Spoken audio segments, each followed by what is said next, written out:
మొత్తం ఇవే వస్తున్నాయి. పొట్టేళ్ళు నరికిది, ఆ బ్లడ్ తీసుకెళ్ళి కలిపేది, తర్వాత వచ్చేసి కత్తులు పట్టుకొని తిరిగేది. సో ఇవన్నీ కూడా వస్తూ ఉన్నటువంటి పరిస్థితి.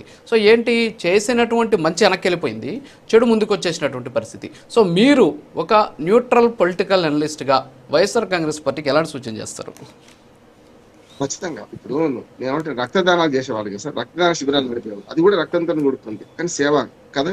ఇప్పుడు రక్తం అంటే పొట్టేలు నరకడం రక్తమే, మరి రక్తదాన శిబిరాలు నడపడం రక్తమే కదా. అందుకని ఏమంటున్నానండి, అందుకని నా గొప్పతో చెప్పుకోవడానికి చెప్పలేడు భోషుడికి అని దాని మీద. తొందరగా చెడు తొందరగా పోతుంది. మీరు వీడియోలు నేను కూడా చూశాను, రెండు రకాలుగా ఉన్నాయి, ఇటుపక్క అటుపక్క కూడా కదా. అందుకని దీన్ని ఎట్లా న్యూట్రల్ చేద్దాం, ఏ రకంగా చేద్దామని. అసలు ప్రజా సమస్యలు పక్క పోతున్నాయి కదా ఇప్పుడు. దీనివల్ల ఖచ్చితంగా పుట్టినరోజు జరుపుకోవాల్సింది, నాయకుల మీద అభిమానం ఉంటే, నాయకుల మీద అభిమానం ఉన్నప్పుడు రకరకాల కార్యక్రమాలు చేస్తారు, పళ్ళు మాస్తారు, రకరకాల చీరలు మాస్తారు, బట్టలు మాస్తారు, వీలైన కార్యక్రమాలు చేస్తారు. అంతేందుకు చెప్తున్నా, కేకులు కోస్తారు, ఎక్కడికక్కడ ఎవరు వద్దన్నారు.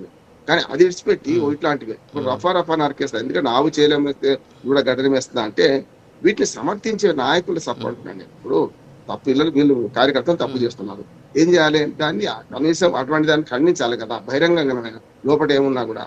అందుకని ఏమవుతుందంటే వాళ్ళ డైలాగులు కూడా మనమే పలికి, నేను ఇరుపక్షాలు ఉంటున్నాను, మనమే పలికి ప్రజల్లోకి తీసుకెళ్ళినప్పుడు నేను చెప్పాను కదా, ఆవు చేలో మేస్తుంది దూడ గట్టిని మేస్తుందా, మా నాయకుడు సమర్థించింది కదా దీన్ని అనే మాట వస్తుంది కదా అంటున్నాను నేను.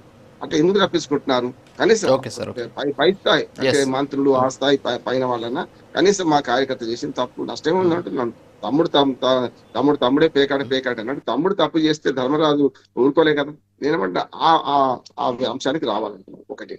రెండోది ఏంటంటే, మీరు అన్నట్టు వీడియో చూస్తే నేను కూడా అదే ప్రయత్నం చేశాను, అట్లాగే వస్తున్నాయి. అంటే మీరు అన్నట్టు ఇద్దరు పుట్టినరోజులకు ఏం జరుగుతుంది అంటే, ఆ వచ్చేవి కూడా ఉంటుంది, మన టేస్ట్ని బట్టి కూడా వస్తున్నాయి. చూడండి, మనం ఒకసారి చూస్తే మనం ఏదైతే బాగా క్లిక్ చేస్తామో అవే వస్తుంటాయి కదా.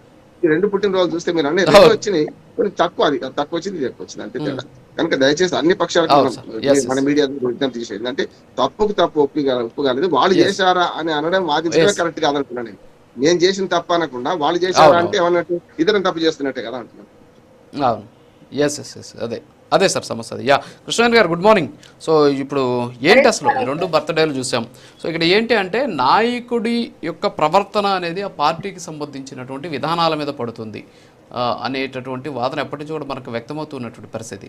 సో ఇలాంటివి చేయడం తప్పు అని అందరికీ తెలుసు, ఈవెన్ దో ఆ పార్టీకి సంబంధించినటువంటి నాయకులకు తెలుసు, ఆ పార్టీ అధినేత జగన్మోహన్ రెడ్డి గారికి తెలుసు, మన డిబేట్లో ఉన్నటువంటి చిందేపల్లి మసూదన్ రెడ్డి గారికి కూడా తెలుసు. కానీ ఆ రోజు వాటిని కొంచెం ఆపుంటే, లేదు వాటిని ఖండించుంటే, ఇలాంటివి దయచేసి చెయ్యొద్దు అని చెప్పునుంటే ఈరోజు పరిస్థితి వేరేలాగుండేది.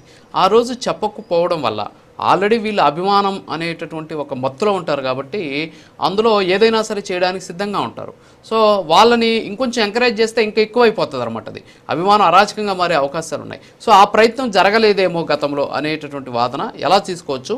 ఇప్పుడు చంద్రబాబు నాయుడు సేవా కార్యక్రమాలు, అందరూ సేవా కార్యక్రమాలు చేశారు. ఆ విధంగా జగన్మోహన్ రెడ్డి గారు ఎందుకు చెప్పలేకపోయారు, ఏమంటారు?